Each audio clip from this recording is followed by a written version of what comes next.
माता की।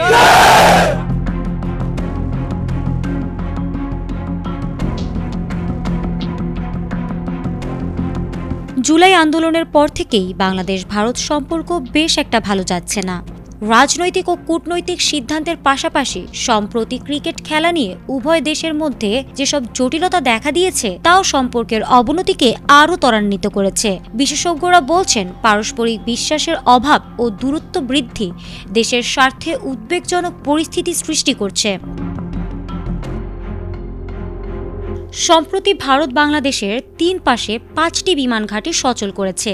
Seven sisters বা ভারতের উত্তর পূর্বাঞ্চলের 7টি রাজ্যের নিরাপত্তা নিশ্চিত করাই নাকি এই পদক্ষেপের মূল উদ্দেশ্য।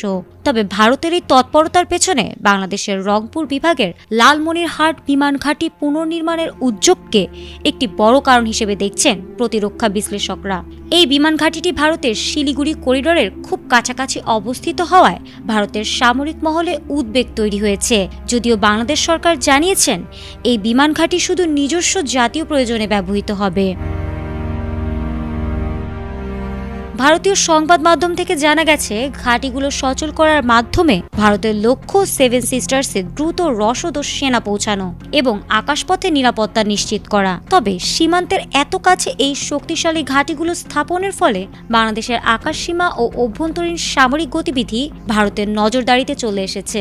এটি বাংলাদেশের ওপর পরোক্ষ রাজনৈতিক ও মনস্তাত্ত্বিক চাপ তৈরি করতে পারে এবং সীমান্তে যে কোনো ছোটখাটো উত্তেজনাকে বড় ঝুঁকিতে পরিণত করতে পারে বলে মনে করছেন বিশ্লেষকরা। আঞ্চলিক ও আন্তর্জাতিক পর্যবেক্ষকরা সতর্ক করে বলছেন, বাংলাদেশের নিরাপত্তা এবং সার্বভৌমত্ব রক্ষায় এখন প্রয়োজন কৌশলগত ও কূটনৈতিক পদক্ষেপ। বাংলাদেশের পদক্ষেপ কতটা কার্যকর হবে এবং ভবিষ্যতে এ ধরনের পরিস্থিতি কিভাবে নিয়ন্ত্রণে রাখা সম্ভব হবে, এটি এখন বড় চ্যালেঞ্জ হিসেবে দাঁড়িয়েছে। বিশ্লেষকদের মতে, ভারতের এই পদক্ষেপ সম্পর্কের খারাপ দিককে আরও গভীর করছে এবং বাংলাদেশের জন্য নতুন ভাবনা ও প্রস্তুতির প্রয়োজনীয়তা বাড়িয়ে দিয়েছে।